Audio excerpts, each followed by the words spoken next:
Hi guys, welcome back to Roasted Studios, and thank you so much for joining me today for a video. Be sure to hit that like button. Now, earlier this week, pro-Trump supporters stormed the Capitol, and you're about to see some extremely disturbing footage of these protesters literally battering and pushing their way to get through Capitol Police. And unfortunately, one of these officers actually gets stuck in a doorway and gets accosted by a protester. It's extremely disturbing footage. Viewer discretion is advised. You've been warned. Let's take a look.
Wow, that's extremely disturbing and upsetting footage.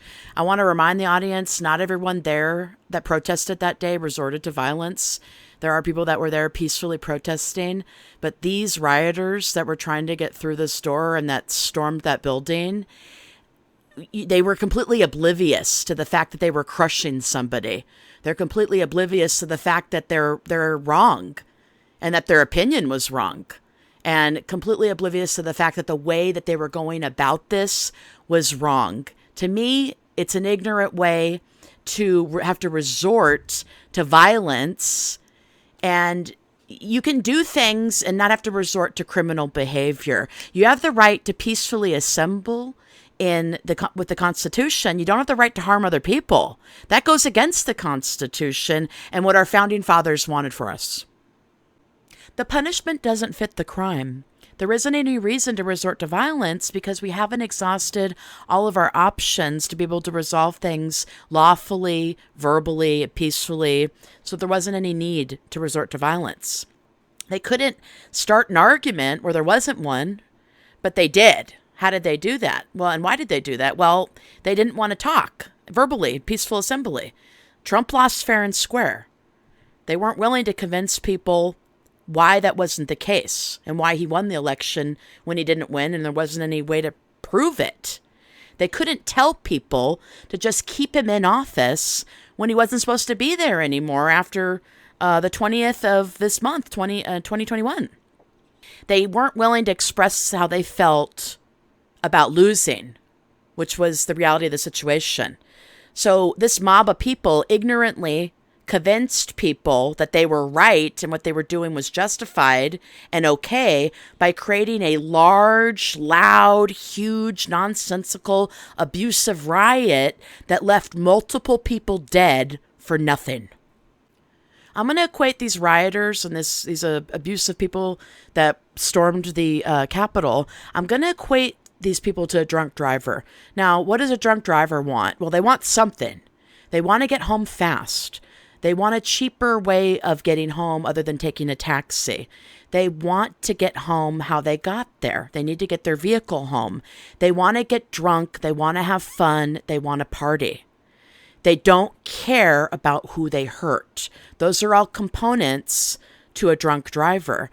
And it's only after the fact. It's only after they hurt someone, and that person could be themselves, could be a loved one.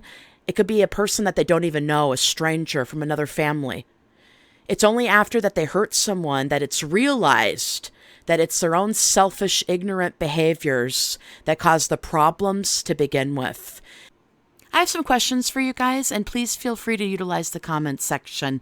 The first one is, how much of Donald Trump's behavior do you believe to losing this election actually contributed to this event at the Capitol? Number 2, was this situation or this dispute over this current election, was this worth people dying over? Okay, that's number 2. Number 3, what alternatives could President Trump or these protesters even, what alternatives could they have taken in this situation instead of resorting to violence? Number 4, what ways do you know or do you have or have utilized to manage anger? Because I think a lot of the people at this Capitol that, stormed it were angry. So what ways do you know that can get rid of your anger?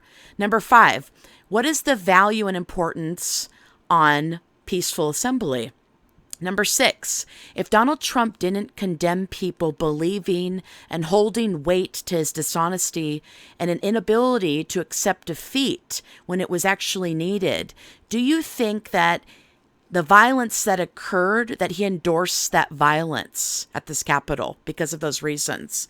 Let me know in the comment section. Number 7, do you think Donald Trump wasn't able to admit defeat in the election due to his high narcissistic traits? Number 8, what are the dangers of denying people the truth and the realities of situations? Number 9, lastly, how do you guys feel about today's video? Let me know in the comments section. Again, I want to thank you guys for joining me today. Be sure to hit that like button. And thank you so much to the peaceful protesters that day. Be sure to share, like, and subscribe. Take care. All my love.